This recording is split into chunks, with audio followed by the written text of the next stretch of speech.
Juga pemirsa, ikan buntal ini memang terkenal dengan kandungan racun mematikannya. Namun bukan berarti ikan buntal tidak boleh dimakan.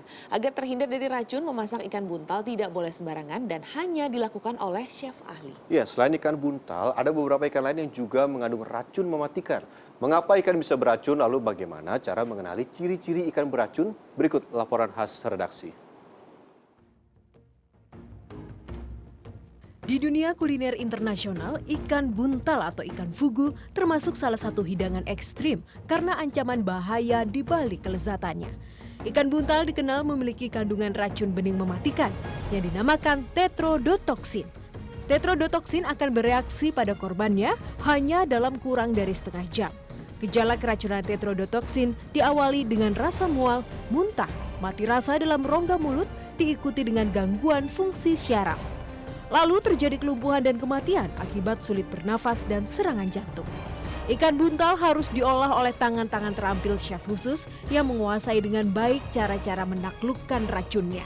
Saat mengeluarkan organ di dalamnya, dibelah dari bagian atas dan bukan dari perut, supaya empedunya tidak pecah dan racun tidak menjalar ke bagian lain. Salah satu chef ikan buntal terbaik di dunia adalah Yutaka Sasaki asal Jepang yang khusus mempelajari cara memasak ikan yang menggembungkan tubuhnya sebagai upaya perlindungan diri ini selama 10 tahun.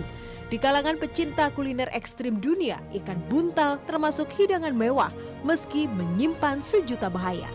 Selain ikan buntal, ikan tongkol juga menyimpan racun berbahaya di balik cita rasa kelezatannya. Racun ikan tongkol datang jika penyimpanan ikan tidak higienis. Ikan tongkol yang tidak disimpan dengan baik atau dibiarkan berada pada suhu ruang selama 12 jam akan mudah terkontaminasi bakteri. Bakteri yang berkembang antara lain E. coli dan Proteus sp. Ikan tongkol yang sudah busuk mengandung zat racun, yakni zat histamin yang dapat menyebabkan alergi, muntaber, dan pembengkakan pada wajah. Bila dikonsumsi, keracunan dapat timbul beberapa menit atau beberapa jam setelahnya. Gejalanya antara lain adalah rasa gatal atau terbakar di sekitar mulut, bibir bengkak, wajah kemerahan, berkeringat, mual, muntah, sakit kepala, jantung berdebar, pusing, dan bentol-bentol merah di sekujur tubuh.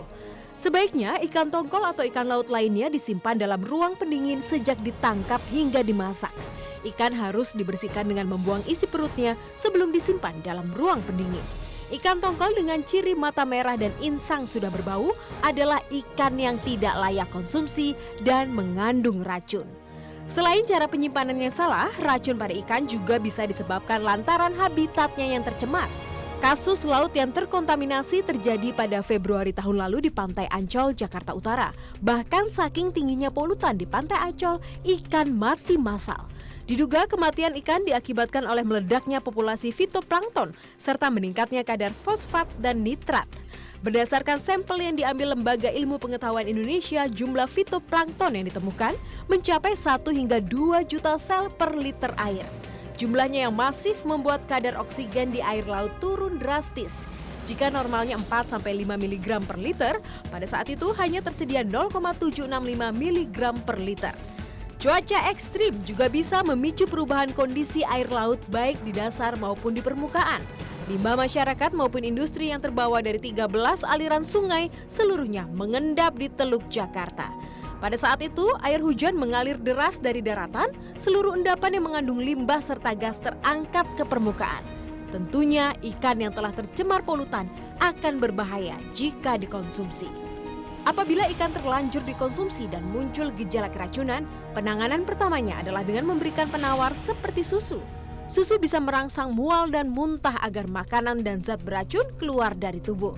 Sedangkan untuk mengatasi masalah dehidrasi yang disebabkan muntah dan diare yang dialami penderita keracunan makanan, air kelapa hijau biasa menjadi solusinya. Bila kondisi penderita keracunan berkelanjutan, dianjurkan untuk segera dilarikan ke rumah sakit. Sejatinya, ikan yang mati karena tercemar polutan bisa dibedakan dengan ikan segar.